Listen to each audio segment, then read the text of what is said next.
తెలుగు సాహిత్యంలో కొన్ని అద్భుతమైన కథలు మరియు రచయితలు ఉన్నారు. ఈ వీడియోలో మనం తెలుగు సాహిత్యంలో అత్యుత్తమ కథలు మరియు వాటి రచయితలను గురించి తెలుసుకుందాం. మన భాషా సౌందర్యం, మన సంస్కృతి యొక్క లోతు, మన చరిత్రలోని పెట్టాలు ఇవన్నీ మన కథలో ప్రతిబింబిస్తాయి.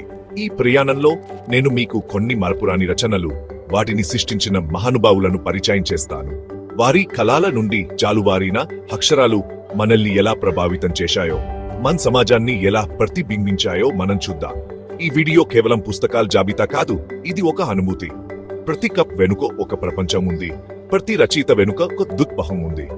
మనం వారి ఆలోచనల లోతుల్లోకి వెళ్లి వారి సృజనాత్మకతను ఆస్వాదిద్దాం. తెలుగు కథల ప్రపంచం చాలా విస్తృతమైనది. అందులో కొన్ని ఆణిముత్యాలను ఏరి మీ ముందు ఉంచే ప్రయత్నం ఇది.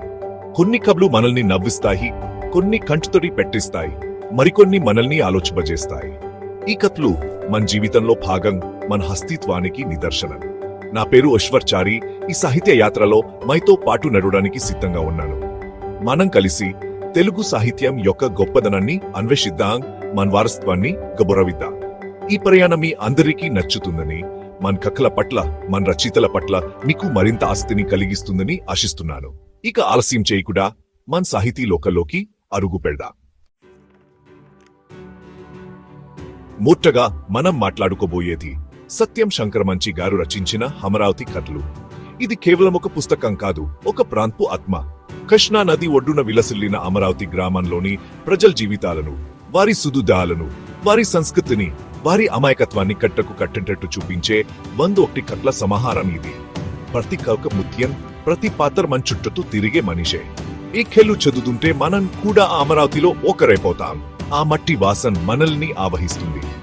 ఈ కథలోని ప్రత్యేకత వాటి సహజత్వం. ఏ విధమైన కృత్రిమత్వం లేకుండా ఆనాటి గ్రామీణ జీవితాన్ని రచయిత మన ముందు ఉంచుతారు.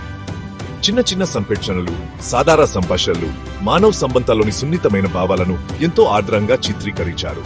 ప్రతి కథలోనూ ఒక నీతి, ఒక సందేశం అంతర్లీనంగా దాగి ఉంటుంది. ఈ కళ్ళు మనల్ని తాన్ని గుర్తు చేయడమే కాకుండా వర్తమానంలో మనం కోల్పోతున్న మానవ విలువలను కూడా గుర్తు చేస్తాయి. ఇంకొక ముఖ్యమైన విషయం ఏమిటంటే, ఈ కథలకు ప్రముఖ చిత్రకారుడు బాపుగారు వేసిన చిత్రాలు. ఆ చిత్రాలు కథలకు ప్రాణం పోశాయి. అక్షర రూపంలో ఉన్న పాత్రలకు, సన్నివేశాలకు బాపుగారి కుంచే జీవం పోసింది. ఆ బొమ్మలు చూస్తుంటే కథ మరింత స్పష్టంగా మన మనసులో ముద్రించుకుపోతుంది. సత్యం శంకరమంచి గారి అద్భుతమైన రచనకు బాపుగారి చిత్రాలు తోడే అమరావతి కథలు తెలుగు సాహిత్యంలో ఒక విశిష్ట స్థానాన్ని సంపాదించుకున్నాయి. ఇది ప్రతి తెలుగువాడు చదివి దాచుకోవాల్సిన పుస్తకం. మన తెలుగు కథల పరిధి కేవలం మన భాషకే పరిమితం కాకూడదు. మన కథలోని వైవిధ్యం, లోతు ప్రపంచానికి తెలియాలి. ఆ దిశగా వేసిన ఒక ముఖ్యమైన అడుగు the greatest Telugu stories ever told అనే సంకలనం. ఇది మన గొప్ప తెలుగు చిన్న కథలను ఆంగ్లంలోకి అనువదించి ఇతర భాషా పావుకులకు అందించే ఒక చక్కటి ప్రయత్నం. ఈ పుస్తకం ద్వారా తెలుగు కథానిక ఎంత శక్తివంతమైందో, ఎంత వైవిధ్యభరితమైనో ప్రపంచం తెలుసుకుంటుంది. ఈ సంకలనంలో వివిధ రచయితల కథలు ఉంటాయి. ఒక్కొక్క ఖరీది, ఒక్కో శైలి, ఒక్కో దుఃఖపపం. కొన్ని కథలు గ్రామీణ జీవితాన్ని వర్ణిస్తే, మరికొన్ని పట్టణ జీవితంలోని సంపోషణలను చూపుతాయి. కొన్ని సామాజిక సమస్యలను స్పృశిస్తే, మరికొన్ని మానవ సంబంధాల్లోని చిక్కుముడులను వివరిస్తాయి. ఈ కథలన్నీ కలిసి తెలుగు సమాజం యొక్క బహుముఖ పార్శ్వాలను ఆవిష్కరిస్తాయి. ఆంగ్ల అనువాదం కూడా మూల కథలోని భావాన్ని, సౌందర్యాన్ని దెబ్బతీయకుండా చాలా జాగ్రత్తగా చేసిండ్లు అనిపిస్తుంది. ఇలాంటి సంకలనాలు మన సాహిత్యానికి చాలా అవసరం. మన రచయితల ప్రతి మన కథలోని సార్వజనీనత ఇతర సంస్కృతుల వారికి కూడా చేరాలి.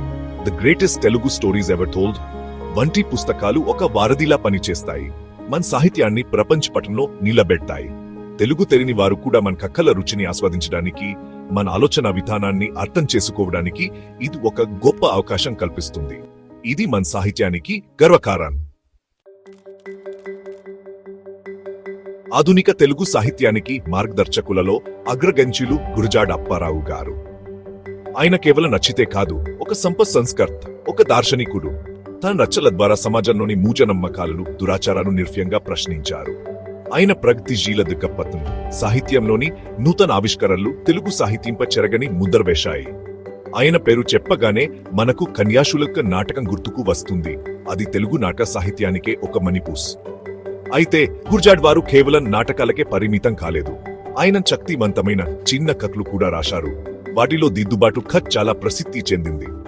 ఈ కథ ద్వారా భార్యాభర్తల సంబంధంలోని సున్నితత్వాన్ని, అపార్థాలు, వాటిని సరిదిద్దుకోవాల్సిన అవసరాన్ని ఎంతో హీనంగా చిత్రించారు.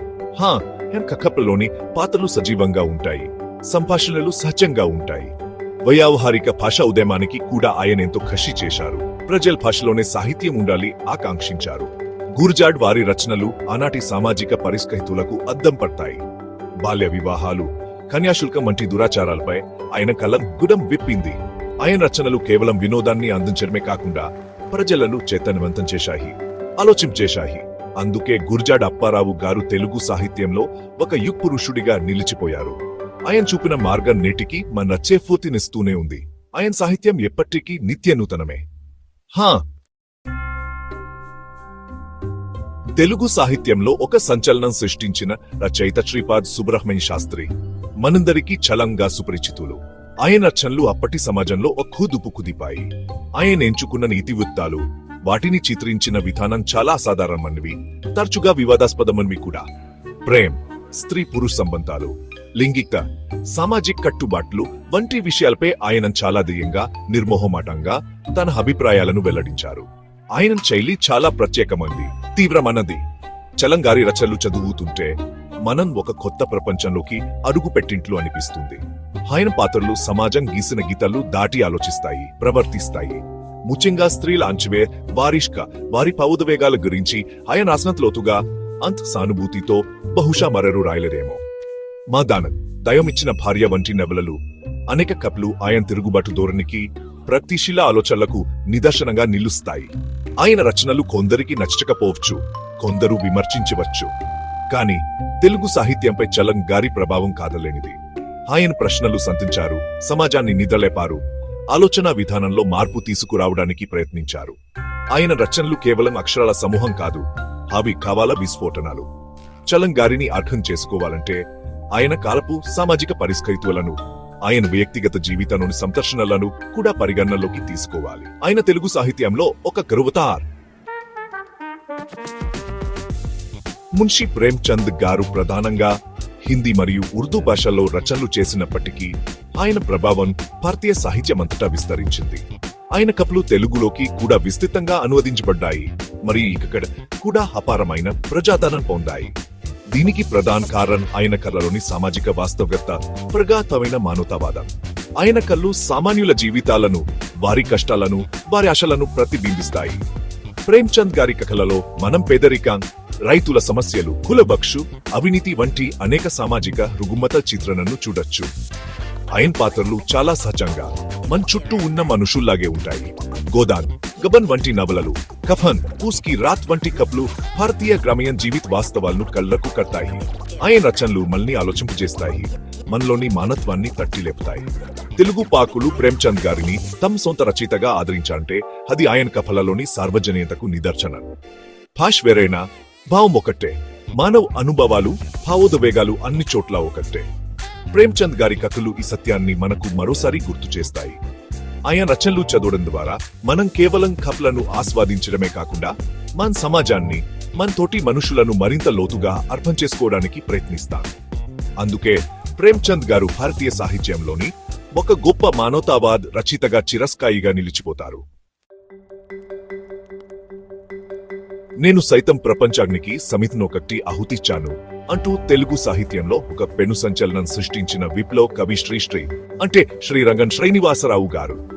ఆయన ఆధునికవాద, ప్రగతిశీల భావాలను తెలుగు కవిత్వంలోకి ప్రవేశపెట్టి దానికి ఒక కొత్త దిశానిర్దేశం చేశారు. ఆయన మహాప్రస్థానం తెలుగు సాహిత్యంలో ఒక మైలురాయి. ఆయన కవిత్వం పిత ప్రజల గొంతుకగా మారింది, సామాజిక అసమానతలపై, దోపిడీపై నిప్పులు చెరిగింది. శ్రీ గారు ప్రధానంగా కవిగా సుప్రసిద్ధులైనప్పటికీ ఆయన కొన్ని శక్తివంతమైన చింతకర్లు కూడా రాశారు. ఆయన కథలలో కూడా ఆయన విప్లవాత్మక దత్పహం, సామాజిక స్పృహ స్పష్టంగా కనిపిస్తాయి. సమాజంలోని అన్యాయాలను, అక్రమాలను ఆయన తన కథల ద్వారా కూడా ప్రశ్నించారు. ఆయన భాష చాలా పదునైనది, సూటిగా ఉంటుంది. ఆయన కథలు మనల్ని ఆలోచింపజేస్తాయి, సమాజంలో మార్పు తీసుకురావాల్సిన అవసరాన్ని నొక్కకి చెబుతాయి. శ్రీ గారి ప్రభావం తెలుగు సాహిత్యంపై, ముఖ్యంగా యువతరంపై అపారమున్నది. ఆయన రచనలు అనేక మందికి స్ఫూర్తినిచ్చాయి, వారిని చైతన్యవంతం చేశాయి. ఆయన కేవలం అక్షరాన్ని కూర్చిన కవి కాదు, సమాజాన్ని మార్చాలని తప్పించిన ఒక దార్శనికుడు. ఆయన కవితమైన కథలైన వాటి వెనుకొక బలమైన సామాజిక ప్రయోజనం ఉంటుంది. అందుకే శ్రీశ్రీ గారు తెలుగు సాహిత్యంలో ఒక విలక్షణమైన విశిష్టమైన స్థానాన్ని ఆక్రమించారు. ఆయన మరో ప్రపంచం పిలుపు నేటికి మన చెవుట్లో మారుమోగుతూనే ఉంది. చాప్టర్ 7. కొడొటిగంటి కుటుంబరావు గారు తెలుగు సాహిత్యంలో కొక్కుగా సుపరిచితులు. ఆయన ఒక ముఖ్యమైన నవల రచి మరియు గొప్ప విమర్శకుడు కూడా.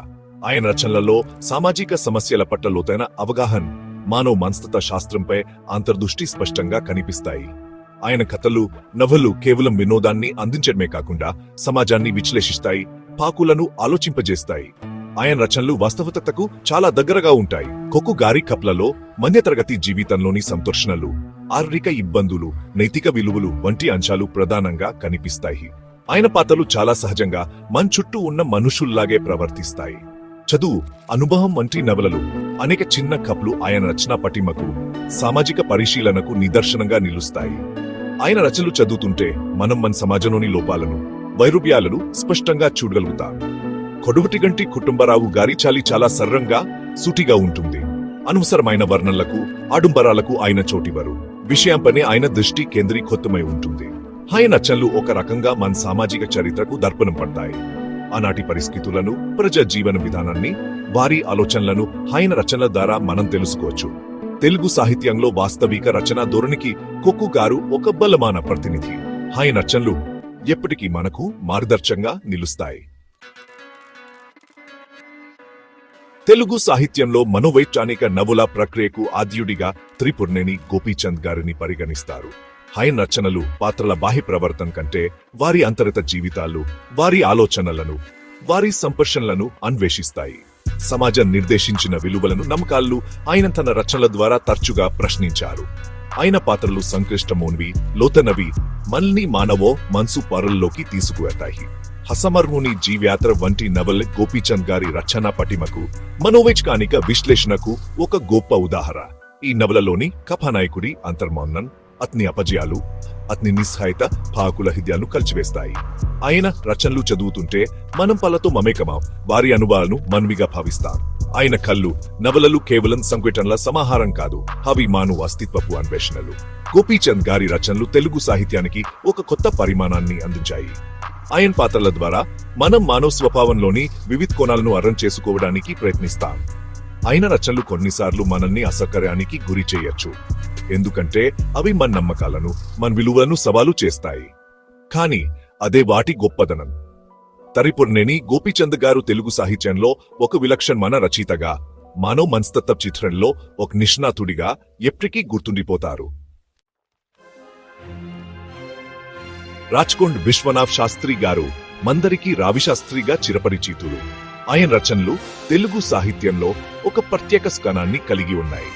ముఖ్యంగా సమాజంలోని అట్టడుగు వర్గాల ప్రజల జీవితాలను, వారి కష్టాలను, వారి ఆవేదనను ఆయన వాస్తవికంగా శక్తివంతంగా చిత్రించిన రచయితలు బహుశా అరుదు. ఆయన కథల్లోని పాత్రలు మన చుట్టూ ఉన్న పేదవారు, అణగారిన వారు, దోపిడీకి గురైన వారు, వారి భాషలోనే, వారి యాసలోనే ఆయన కథలు చెప్పడం విశేషం. రావిశాస్త్రి గారి రచనలలో వ్యంగ్యం ఒక ప్రధాన ఆయుధం. సమాజంలోని పెద్ద మనుషుల దొంగతనాలను, వ్యవస్థలోని లోపాలను ఆయన తన వ్యంగ్య బాణాలతో చిల్చి చెండాడతారు. ఆరుసారా కథలు, రాజు మహిషి వంటి రచనలు ఆయన సామాజిక స్పృహకు, నిర్భయత్వానికి నిదర్శనాలు.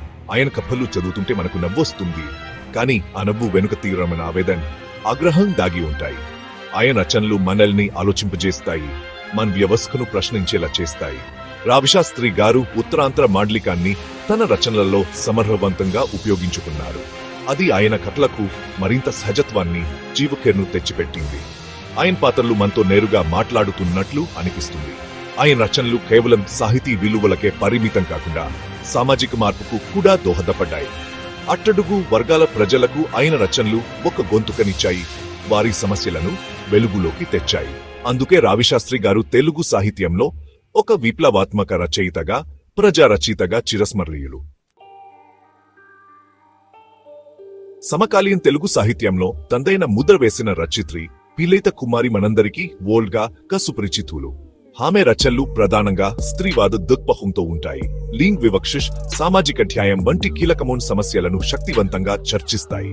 ఆమె కథలలోని స్త్రీ పాత్రలు బలమన్నవి, చైతన్యవంతమైనవి, తమ హక్కుల కోసం, తమ అస్తిత్వం కోసం పోరాడేవి. ఆమె కథలు సమాజంలో పాతుకుపోయిన పితిస్వామ్య భాజాలాన్ని ప్రశ్నిస్తాయి. వోల్గా గారి కపన్ శైలి చాలా ఆకర్షణీయంగా ఉంటుంది. ఆమె సున్నితమైన భావాలను కూడా అంతే సున్నితంగా, ఆర్ద్రంగా చెప్పగలరు. అదే సమయంలో అవసరమైనప్పుడు తీవ్రమైన విమర్శను కూడా చేయగలరు. రాజకీయ కథలు, స్వెత్ వంటి సంకలనాలు ఆమె రచన పటిమకు, సామాజిక నిబద్ధతకు నిదర్శనాలు. ఆమె రచనలు స్త్రీల సమస్యలను కేవలం స్త్రీల సమస్యలుగా కాకుండా మొత్తం సమాజపు సమస్యలుగా చూపిస్తాయి. స్త్రీ పురుష సమానత్వం సాధించాల్సిన ఆవశ్యకతను నొక్కి చెబుతాయి. వోల్గా గారి రచనలు ఆధునిక తెలుగు సమాజంలోని మార్పులను, సంతోషాలను ప్రతిబింబిస్తాయి. ఆమె పాత్రలు మనకు స్ఫూర్తినిస్తాయి, మనల్ని ఆలోచింపజేస్తాయి. స్త్రీవాద సాహిత్యం అనగానే కేవలం పురుష వ్యతిరేకత అనే అపోహను ఆమె రచనలు తొలగిస్తాయి. నిజమైన స్త్రీవాదం అంటే ఏమిటో, అది ఎలా మానవ విలువల విస్తరణకు దోహదపడుతుందో ఆమె కథల ద్వారా మనం అర్థం చేసుకోవచ్చు. సమకాలీన తెలుగు సాహిత్యంలో వోల్గా గారిది ఒక విశిష్టమైన, ప్రభావతమైన స్వరం. ఆమె రచనలు భవిష్యత్ తరాలకు కూడా మార్గదర్శకంగా నిలుస్తాయి. మిత్రులారా, ఇప్పటి వరకు మనం తెలుగు సాహిత్యంలోని కొందరు దిగ్గజాలను, వారి అద్భుతమైన సృష్టిని క్లుప్తంగా తెలుసుకున్నాం.